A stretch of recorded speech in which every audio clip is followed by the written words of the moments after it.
لا حول ولا قوة إلا بالله العلي العظيم. الحمد لله رب العالمين وصلى الله على سيدنا محمد وآله الطيبين الطاهرين. اللهم صل على محمد. اللهم أخرجني من ظلمات الوهم وأكرمني بنور الفهم. اللهم افتح علينا أبواب رحمتك وانشر علينا خزائن أمك برحمتك يا أرحم الراحمين.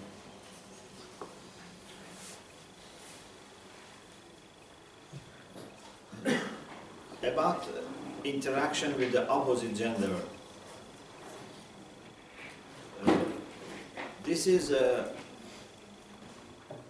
area that connects to rulings about hijab, about clothing, about speaking with non-mahram,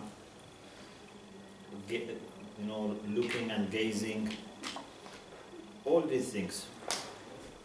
Here I thought I should talk a little bit about hijab. Of course, we all know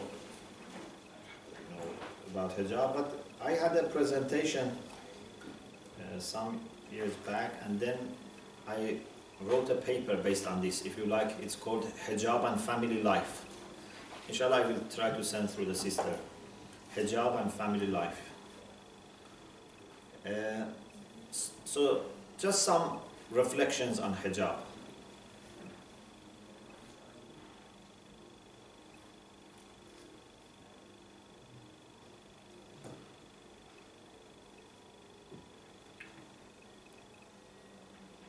Hijab is not to restrict women or to keep them, for example, isolated from the society.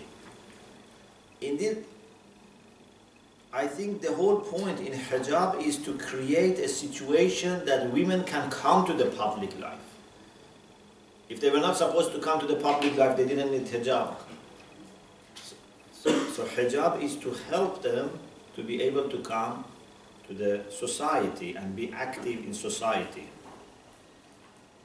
Another thing about hijab is that hijab helps to treat the opposite sex as a valuable spiritual entity. When a woman comes to the public, for example, a woman comes to the classroom or to office or to the shop, she should be treated as a human being. A human being with all the talents, with all the virtues and qualities that she has. But if a woman comes without hijab, unfortunately everything will be undershadowed by the physical side or the sexual side. And many, bad outcomes can be there. For example, if you want to employ a teacher, if you want to employ, someone for your office, if your judgment is based on the qualities of that woman, her studies, her experiences, her akhlaq, you would have one conclusion, and if it is based on how beautiful and how attractive she is, how is her eyes, her hair, so this would be another. When we say people should come with hijab to the public, it means that they should be treated as a human being, not how attractive they are from a sexual perspective. Unfortunately, many times you see people get positions and promotion just because the men around sometimes want to, for example, enjoy. Even some people, when they want to employ, people, they try to find, beautiful, sexy girls because they bring, customers, for example. Another aspect of hijab is to promote marriage. Sometimes people say, if people observe hijab, if men and women don't, mix, if girls and boys don't mix, maybe they become greedy. You know, sometimes they use this argument. If you see something, you know, all the time, then it becomes normal.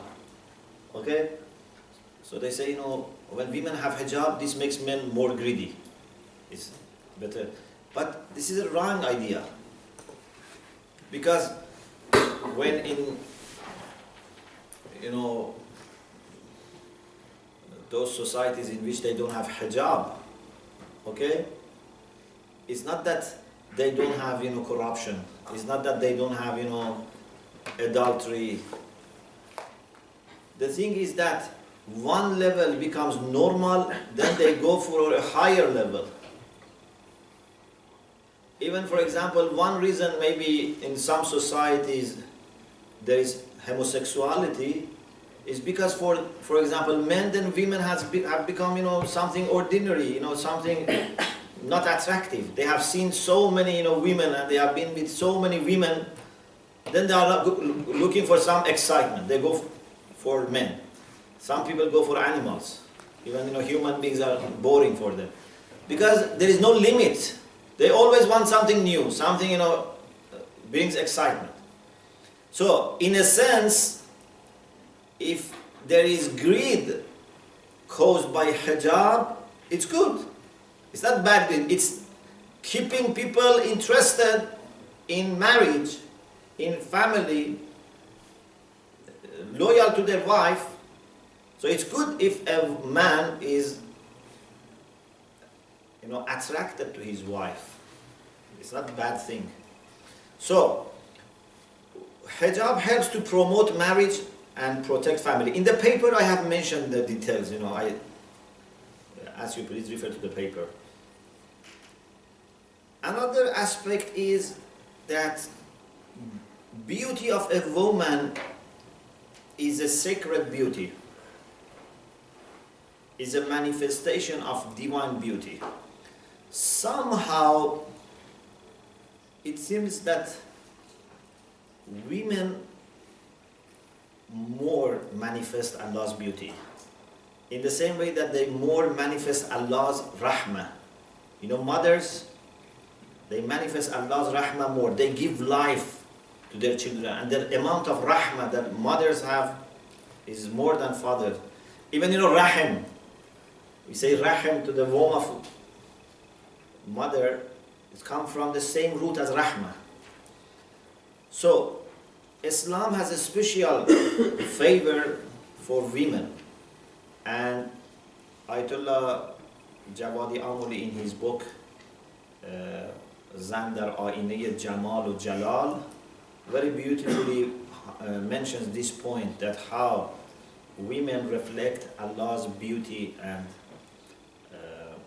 therefore they are sacred. This beauty is a beauty which has to be protected. When you have a very, for example, you know, very, very special, I don't know, painting, jewelry, very, very special manuscript, you don't let everyone to touch it. Even you ask people not to come close. You can see it from distance, or we put it in a, for example, you know, box covered with the glass. You can see it from outside. If something is very beautiful, very special, then you don't let everyone to touch it. This beauty that Allah has given to women and this attraction that men have towards women can be used for strengthening family, can be used to destroy families. If the beauty of woman attracts her husband, it strengthens family. But if beauty of woman attracts a stranger, then that stranger would not have no interest in his own family and wife. So it's very, you know, very, very delicate issue. The same thing that can be safeguarding family, helping family, can be destroying family, depending how we approach it.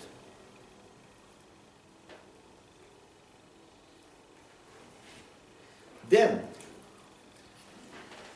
if a woman has also beauty of faith, in addition to the beauty of all women, if a woman has faith, then Islam has a special treatment. So the main point here that I want to argue is that hijab is a dress of honor for faithful women. Hijab is a dress of honor for faithful women. So it's not just a protection, it's for protection, but it is more honor and respect. And of course, this dress of honor aspects two sides. One is modest dress of women. The second thing to keep that honor and respect of women is Allah asking men also to be modest and respectful towards them. It has two sides. If woman should dress and appear modestly, men also have responsibility of treating this woman with respect and modesty. Now I am bringing some evidence. When should women wear this dress of honor? A woman, when is meeting her Lord, when is praying, should have hijab. If hijab was only for protection, why when a woman is saying her prayer alone at home or in front of her mahram, why she should have hijab?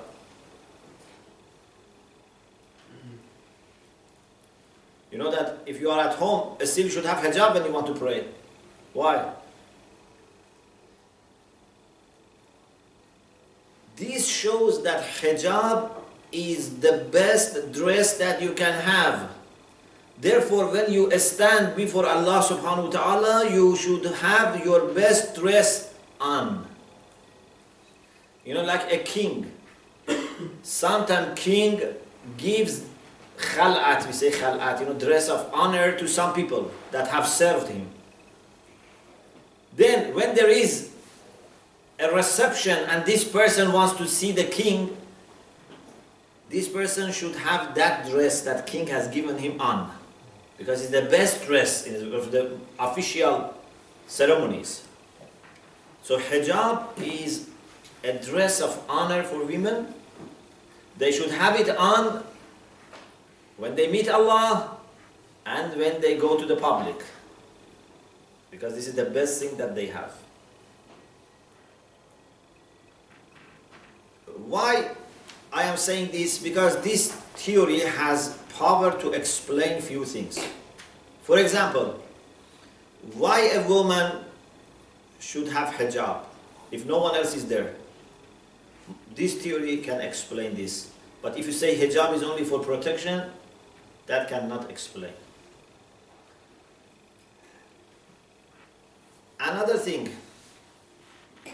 this theory can explain why when a woman is at home or meets her close relatives such as father, brother, husband, father-in-law and uncle, brother of father or mother, or meets non-adults, she does not need to wear hijab. Because when you are at home, there is no public appearance, you don't need to have khal'at. The minister who has this dress of honor has it when he wants to meet the king or go to public, go to office. But when he goes to his family, he puts it somewhere so that it remains, tidy to use. Another thing is, according to many jurists, many of our fuqaha, when there were slaves, there were maid, female slaves, maid, kanis, jariya. Many of our fuqaha have said that maids were not required to have hijab. Hijab was obligatory for free women. For maids, it was not wajib. If hijab was a matter of restriction, maids were supposed to have hijab or have more strict hijab. Hijab has been a source of privilege. Even, if you, for example, read about Yazid with all the corruption that he had, he never wanted his woman or his wife to be seen, without hijab by strangers. It was very bad if someone's, wife or if a noble woman is seen without hijab. Because hijab was, dress of honor. It's like, for example, if a man goes to a public meeting with pajama, it was like this. A woman without hijab is considered a person. It was considered someone who has no, respectful dress. Another thing is that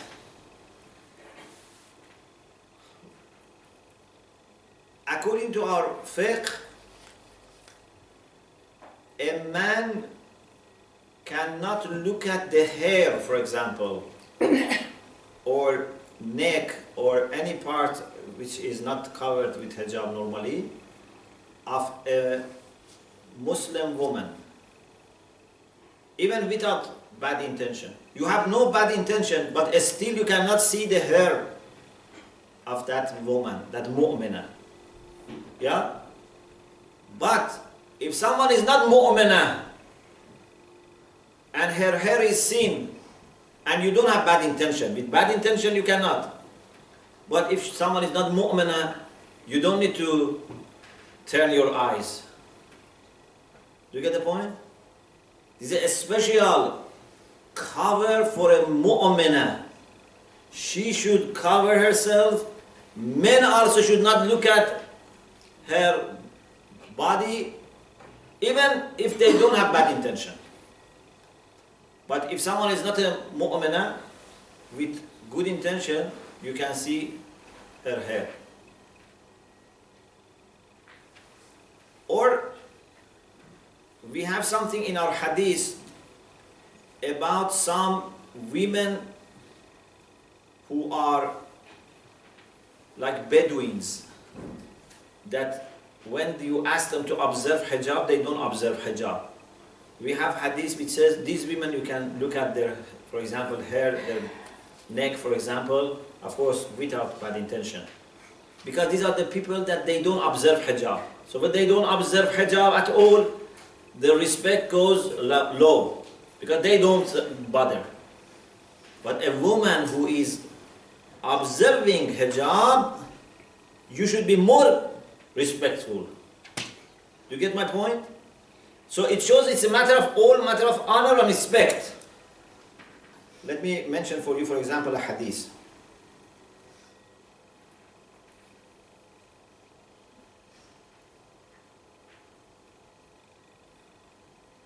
I think it's the same, maybe slide.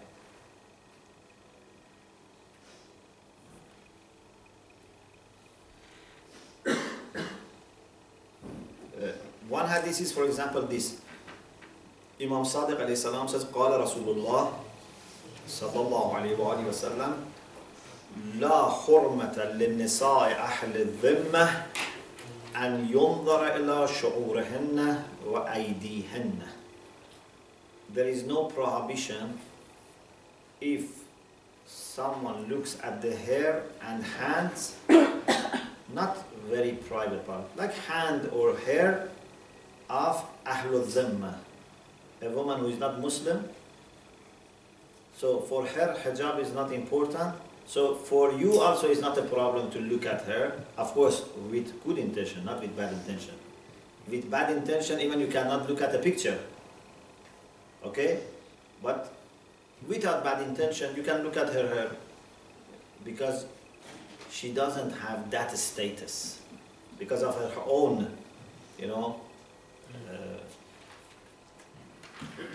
position. There is also hadith from Amir al-Mu'minin alayhi salam, لا بأس بالنظر إلى رؤوس النساء من أهل الذمة. To look at their head. Or for example about Bedouins. سمعت أبو عبد الله عليه السلام يقول لا بأس بالنظر إلى رؤوس النساء أهل التهامة والأعراب وأهل السواد والعلوج. The Bedouins and these people who didn't have this culture of hijab. Imam says لأنهم إذا نهوا لا ينتهون. Because even if you ask them to observe hijab, not come without hijab, they don't listen. So the people who insist on having no hijab, then the amount of caution and respect that you have to exercise with respect to them goes down. Even one of ulama, Ayatollah said Abdul Hadi Shirazi, used to say this applies even to the people in the town. It's not only for the Bedouins. Even if there is a Muslim woman in the town who does not observe hijab, then a Muslim man can look at her head without bad intention, of course. But some ulama said no, it's only for the Bedouins. And also they said it's only a matter of you don't need to avoid them. For example, you go to the market and these people have brought goods, to the market to sell. So you don't need to avoid the market, but not to mix with them, of course. In any case, what I'm trying to say is that to observe hijab for women and to be careful about not to look at a woman, these are two sides of the same coin, and that is to give a special status to Muslim, to mu'min women. Allah doesn't want them to lose that honor, doesn't want them to come to the public without that dress of honor. And it has two sides. But if there is a woman who doesn't appreciate herself this honor and insists on coming to the public without that honor, then the men also are not supposed to treat her like that woman that observed this. Of course, I'm saying generally the details, all fatwas, everyone should check with the marja. But So, hijab is a dress of honor, is a sign of respect, and therefore, whoever was more important in society, they had more hijab. Even for example, if there was a wife of a king, people could not even go and speak to her, let alone look at her face and hair. Or for example, if you look at, for example, the ladies of Ahlul Bayt, when Lady Zainab, as you know, was going to visit the shrine of the Prophet Sallallahu Alaihi Wasallam, so they were going in the night, and Imam Ali, Imam Hassan, all escorting her. This is not a restriction, this is respect, this is honor. They were treating her like a queen. Okay? So,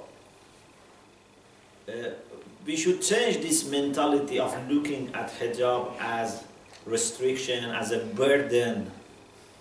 We should look at it as honor, as respect. And especially these days, hijab has become an icon for iman, for faith. So today, a woman who goes to public with hijab not only is safeguarding her own honor, but also is doing a kind of tabligh, because is telling to people that we need to observe the rulings of Allah subhanahu wa ta'ala.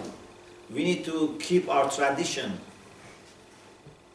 So this is very important. It's at the same time a kind of social tabligh, that every minute that you have hijab, you will be rewarded, because you are a good person, you are an educated person, good akhlaq, at the same time you have hijab. So this is a good way of promoting Islam and improving the image of Muslims.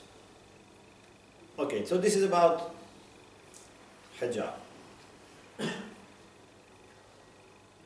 Another part of our discussion here is about minorities. We have two possibilities. Sometimes we have a Muslim society in which we have non-Muslim minorities. For example, we have Christians, Jews, Zoroastrians living inside the Muslim nation, Muslim country. Islam is very much caring for such minorities. And Alhamdulillah, we have many things about this. A few years ago, I suggested to one of our sisters in the Jamaat al-Zahra to do her dissertation on this, and Alhamdulillah she did. And then recently when I went to home, she gave me a copy. It's about the citizenship rights of the non-Muslims in the Muslim country. So, and it's nice that done by a lady also in this book. It's published now.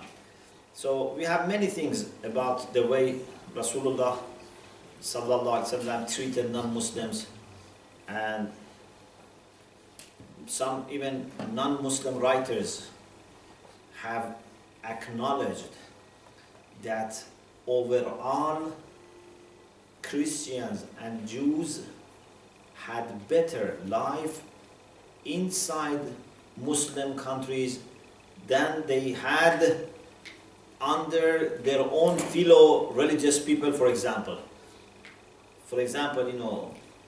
Eastern Orthodox Christians in Middle East, they had better situation than in Europe, when Europe was dominated by another group of Christians.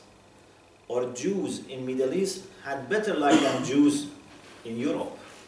Anti-Semitism is not something you find it in Middle East. So we have to observe the rights of minorities, we have to support them. It's a long discussion, I don't have time. The other scenario is that when you have Muslim minority in non-Islamic society.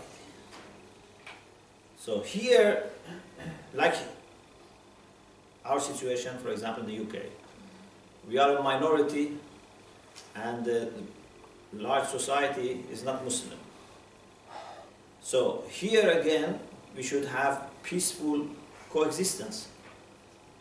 We cannot say, because these people are not Muslims, so we don't want to interact with them, we don't want to have friendship, we don't want to have cooperation. Allah subhanahu wa ta'ala says in the Quran, لا ينهاكم الله عن الذين لم يقاتلوكم في الدين ولم يخرجوكم من دياركم أن تبروهم وتقسطوا إليهم. Allah doesn't prohibit you with respect to the people who have not been killing you, who have not sent to exile. Allah doesn't prohibit you to become friends, to help them. Inshallah, in the discussion about jihad, I will mention, some people get confused. They think that what happened between Muslims and Quraysh is what to happen between Muslim and every non-Muslim. Quraysh were different. They were pagans who were killing Muslims, torturing Muslims, confiscating their properties. And Rasulullah for 13 years didn't do anything. Even few years when they were in Medina, they didn't. Then finally the verse was revealed, أُذْنَ لِلَّذِينَ يُقَاتَلُونَ بِأَنَّهُمْ ظُلِمُوا. Allah finally gave them permission to defend themselves only. But you cannot compare a non-Muslim who is not fighting you, who is not killing you, to Quraysh. Unfortunately, some people think that every non-Muslim is a kafir that should be fought. This is not Islam.